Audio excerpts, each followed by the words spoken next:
तो last lecture में हम लोगों ने विस्कोसिटी डिस्कस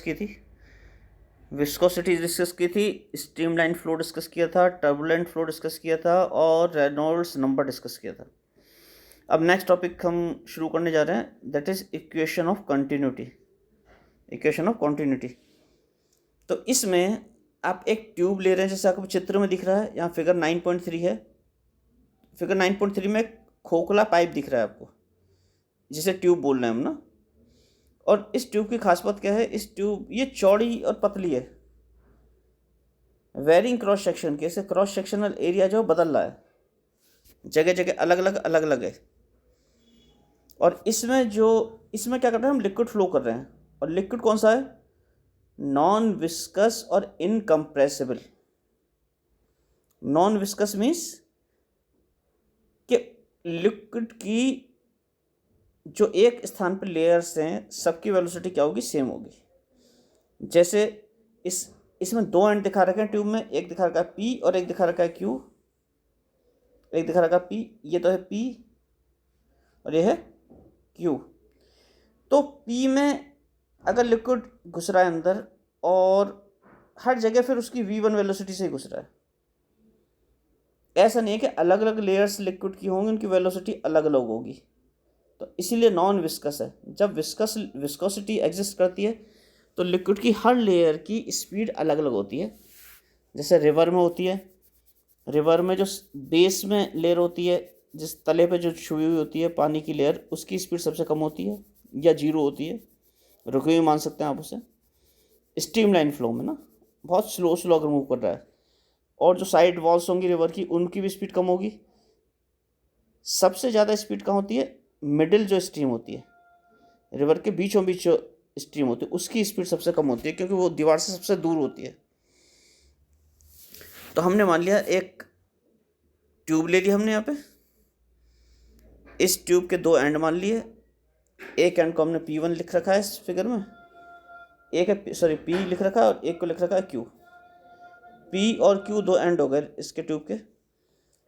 P का एरिया, इसका क्रॉस सेक्शनल एरिया जो P एंड है, इसका एरिया A1 मान लिया है, और ये जो क्रॉस सेक्शनल है Q, इसका एरिया A2 मान लिया है, A1 और A2। और हमने मान लिया कि लिक्विड A1 एरिया में यानी P एंड पे v1 वेलोसिटी से एंटर कर रहा है, और Q एंड पे v2 वेलोसिटी से निकल रहा है। तो अगर एक मिनट इसका फ्लाइट मोड में लगा लेते हैं जरा।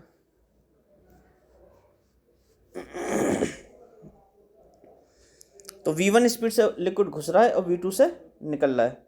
ये लिक्विड इनकम्प्रेसिबल भी है। हमने यहाँ देखो, हमने दो चीज़ मानी थी, मैं नीचे कर देता हूँ थोड़ा सा। एक तो हमने माना था नॉन विस्कस माने एक पोजीशन पे हर लेयर की स्पीड क्या होगी, सेम होगी। यानी जो P पॉइंट है, P पॉइंट पे के अंदर P जो क्रॉस सेक्शन है, उसमें जो भी लिक्विड की लेयर होंगी, उनकी सबकी स्पीड क्या होगी, v1। ऐसे Q पॉइंट पे यानी Q क्रॉस सेक्शन में लिक्विड की सभी लेयर्स की वेलोसिटी क्या होगी, v2। तो ये तो हो गया नॉन विस्कस। इनकम्प्रेसिबल, इसके आगे लिखा है इनकम्प्रेसिबल। इनकम्प्रेसिबल माने वो कंप्रेस नहीं हो सकता, या नॉन कंप्रेसिबल भी कह देते हैं। यहाँ आगे लिखा भी है, देखो बेटा, नॉन कंप्रेसिबल। ये लिखा नॉन कंप्रेसिबल, देखो नीचे मैंने अंडरलाइन कर दिया, नॉन कंप्रेसिबल। इसका मतलब हर जगह लिक्विड की डेंसिटी क्या होगी, सेम होगी। यानी through out the tube the density of the liquid will remain constant. तो ये हमने मान लिया, ट्यूब थी, इसके दो एंड मान लिया पी क्यू, एक का area of cross section A1 मान लिया, इसका A1 मान लिया, इसका A2 मान लिया, cross sectional area A1 A2। ये P एंड है, ये Q एंड है। यहाँ पर वेलोसिटी v1 से घुस रहा है लिक्विड, और A2 पे बाहर निकल रहा है v2 से।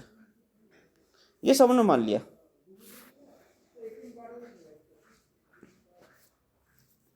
अब स्ट्रीमलाइन फ्लो में और स्टीडी स्टेट में,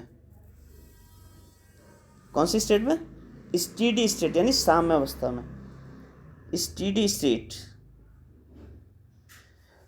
स्टेट में जितना लिक्विड यहाँ से घुस रहा है अंदर, किससे, P एंड से, the same liquid will come out from the end Q। तो in steady state, at steady state, the mass of the fluid that enters the tube per second through A1 is equal to the mass of the fluid that leaves the tube at A2। ये बराबर होने चाहिए, steady state में बराबर होंगे। जितना liquid का मास A1 area में घुस रहा है, इस A1 एरिया में घुस रहा है पर सेकंड, उतना ही लिक्विड का मास A2 एरिया से पर सेकंड बाहर निकलना चाहिए। तो कैसे निकालेंगे मास? आपको पता है मास इज इक्वल टू होता है मास इक्वल्स वॉल्यूम इनटू डेंसिटी। द्रव्यमान बराबर आयतन गुणा घनत्व, वॉल्यूम इनटू डेंसिटी। तो वॉल्यूम इनटू डेंसिटी मास निकालना है आपको, वॉल्यूम इनटू डेंसिटी से यानी आयतन इनटू आयतन गुणा घनत्व से निकालना है। तो आयतन क्या होगा? Volume area into distance.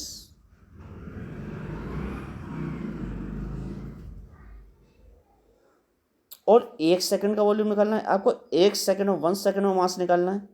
तो area into distance travelled in 1 second.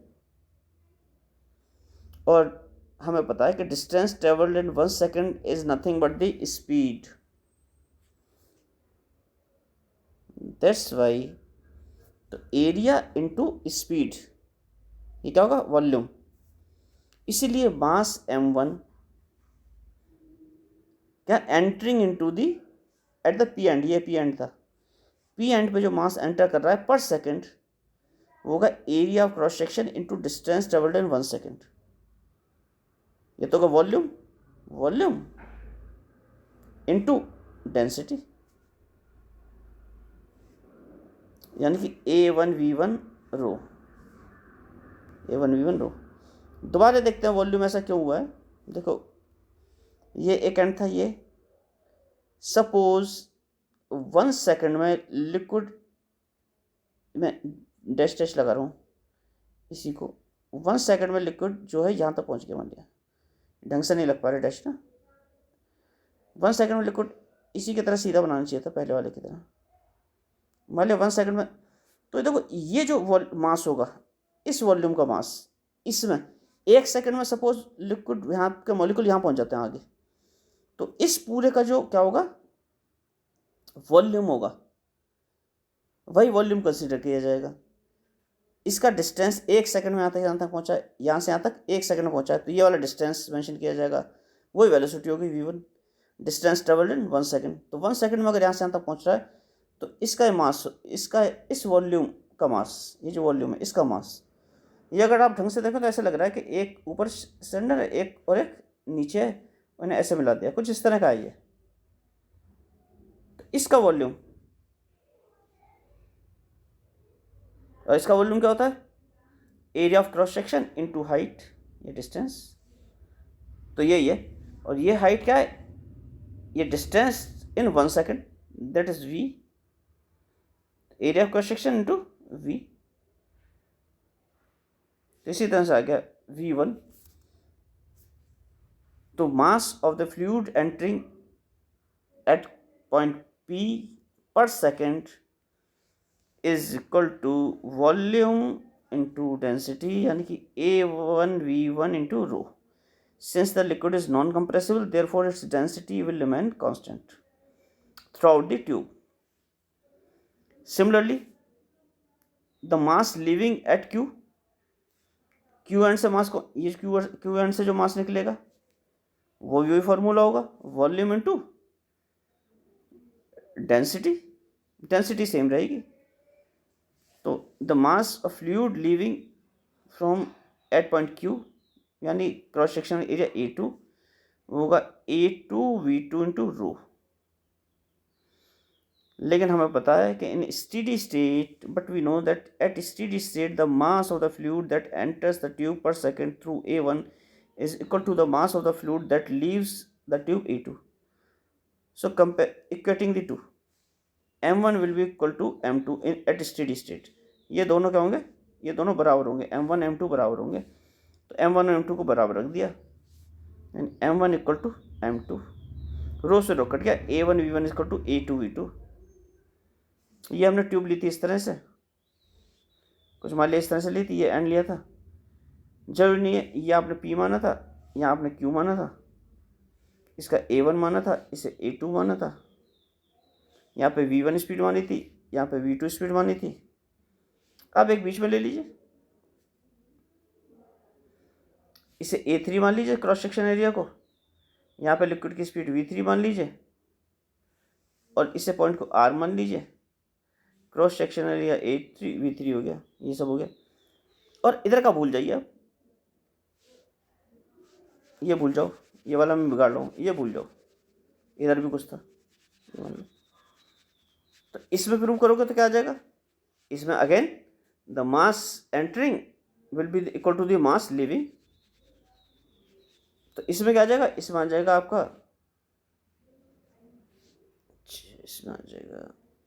इसमें आ जाएगा A1 V1 rho equal to A3 V3 रो।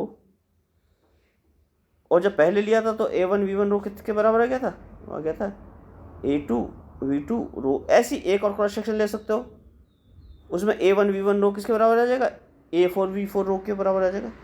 ये सब बराबर आते रहेंगे। इट मीन्स कि AV रो से रो कट जाएगा, सब जगह रो से रो कट, तो A1 V1 equal to A2 V2 equal to A3 V3 equal to A4 V4 सब आ जाएगा। It means AV is a constant, AV is a constant. यही कॉन्टिन्यूटी प्रिंसिपल कहलाता है। This is called continuity principal.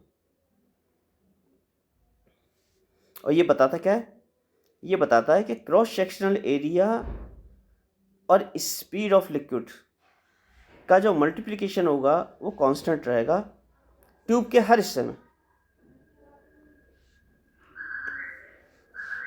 ये बताता है that the product of cross sectional area of the tube and the speed of flow of liquid at each section of the tube remains constant।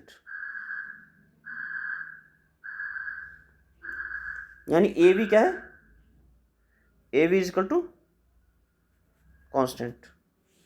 AV is equal to constant, suppose this is certain constant K, suppose AV is equal to K, so V, इससे क्या हो जाएगा, V is equal to K divided by A, यानी V is inversely proportional to A। इससे क्या पता लग रहा है आपको, इससे पता लग रहा है जब A की वैल्यू ज़्यादा होगी तो V की वैल्यू कम होगी, और जब A की वैल्यू कम होगी तो V की वैल्यू क्या होगी, ज़्यादा होगी, क्योंकि इन्वर्सली प्रोपोर्शनल है। A क्या है, क्रॉस सेक्शनल एरिया है। इसका मतलब जहाँ पर ट्यूब चौड़ी होगी वहाँ पे लिक्विड धीमा हो जाएगा, और जहाँ पे ट्यूब नैरो होगी, पतली होगी, वहाँ पे लिक्विड की स्पीड क्या होगी, बढ़ जाएगी। अब आते हैं energy possessed by flowing liquid. अगर कोई लिक्विड बह रहा है तो उसमें कितनी तरह की एनर्जी होंगी, कितनी तरह की ऊर्जाएं होंगी। 3 तरह की उसमें ऊर्जा होंगी। एक तो उसमें ऊर्जा होगी प्रेशर के कारण, जो भी प्रेशर लगा हुआ है। तो अगर कोई लिक्विड किसी एरिया A से बह रहा है, एरिया A कोई लिक्विड फ्लो कर रहा है और उस पर P प्रेशर एक्सर्ट कर रहा है,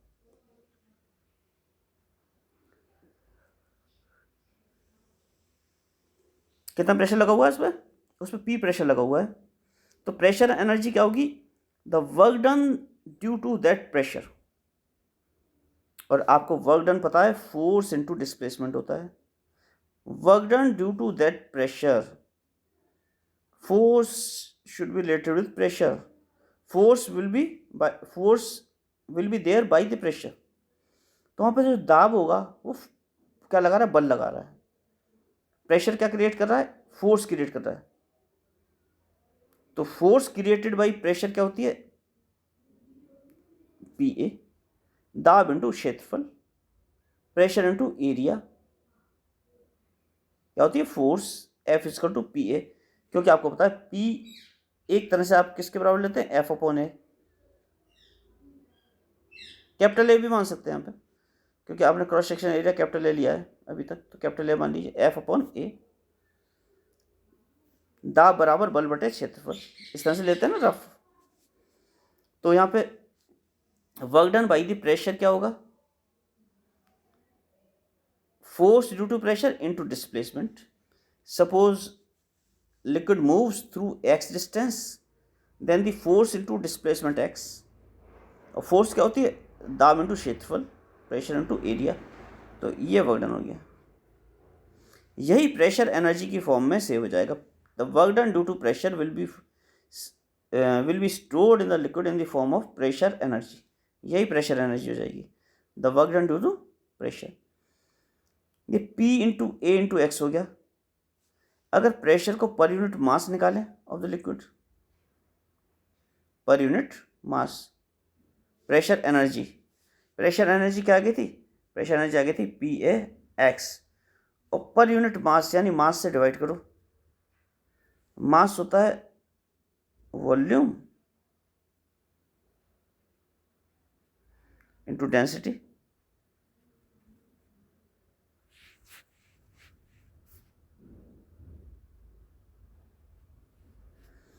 यानी प्रेशर एनर्जी को अगर मास से डिवाइड कर दो तो pressure energy per unit mass आ जाएगा, volume into density.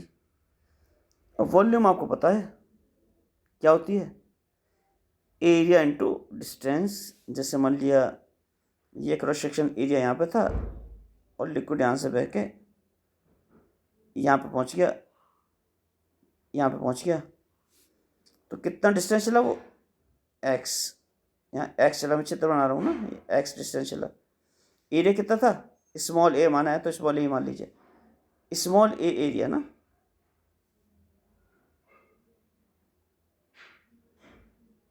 Small a into x. ये एक तरह से ये वाली वॉल्यूम हो गई, ये वाली वॉल्यूम हो गई, देखो सिलेंडर की वॉल्यूम हो गई ना, area of a face into height, cylinder हो गया। उसी तरह से a इंटू एक्स, तो मास इसको टू वॉल्यूम इंटू डेंसिटी, यानी AX इंटू रो नीचे।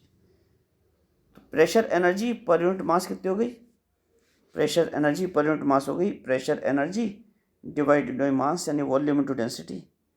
AX से x कट जाएगा, प्रेशर डिवाइडेड बाई डेंसिटी, ये प्रेशर एनर्जी पर यूनिट मास हो गई। अगर pressure energy per unit volume भी ले सकते हैं, pressure energy per unit volume, इसके लिए क्या करेंगे, इसके लिए आप लिखेंगे pressure energy divided by volume, volume से डिवाइड कर दो। अगर प्रेशर एनर्जी पर यूनिट मास निकाल लिए, पर यूनिट मास, तो प्रेशर एनर्जी को मास से डिवाइड कर दो। Pressure energy per unit volume निकालनी है तो प्रेशर एनर्जी को वॉल्यूम से डिवाइड कर दो।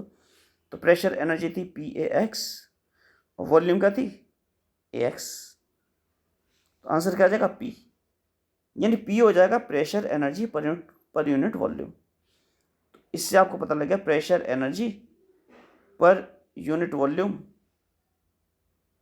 वॉल्यूम क्या हो गई, प्रेशर हो गई, pressure itself, pressure energy per unit volume, pressure energy divided by volume. ये देखो गोले लगाते जा रहा हूँ मैं, pressure energy divided by volume, P is equal to P। यानी सेकेंड होता है पोटेंशियल एनर्जी। लिक्विड की अपनी पोजीशन के कारण उसमें पोटेंशियल एनर्जी आएगी।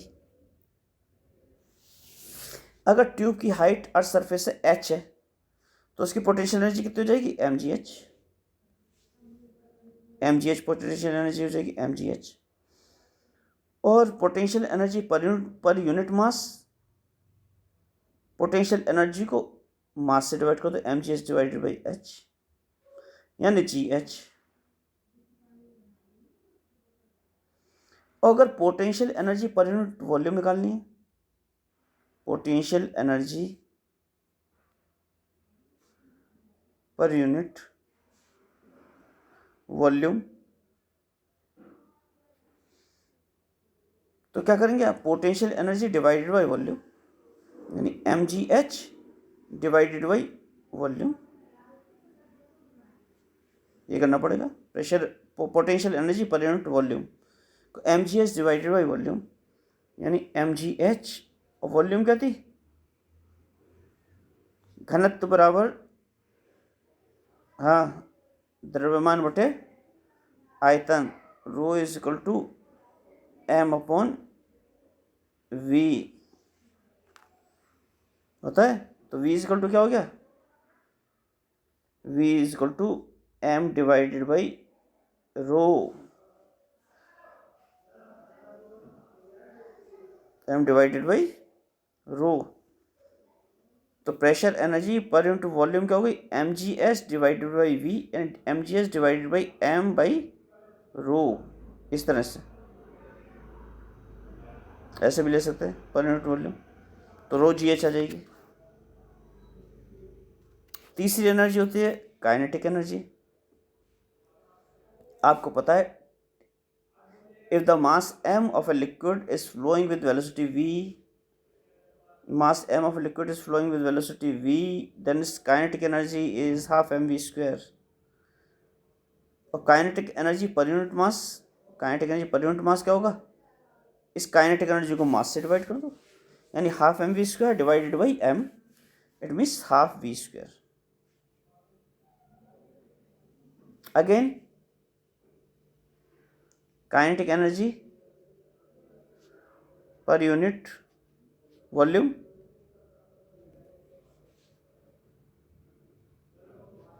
Kinetic energy per unit volume क्या हो जाएगी, kinetic energy divided by volume, और काइनेटिक एनर्जी है हाफ एम वी स्क्वायर, और वॉल्यूम कितनी है,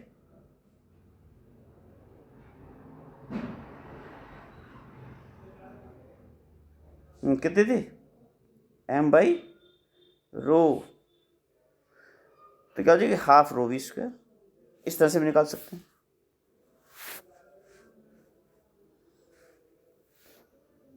तो ये आपकी हो गई तीन तरह की एनर्जी जो फ्लोइंग लिक्विड में होती हैं। इसके बाद आपके सिलेबस का पार्ट है बर्नौलीज थ्योरम, वो नेक्स्ट लेक्चर पर भी आपको बताएंगे। इस लेक्चर को यहीं ख़त्म करते हैं, नेक्स्ट लेक्चर में बर्नौली थ्योरम आपको डिस्कस करेंगे।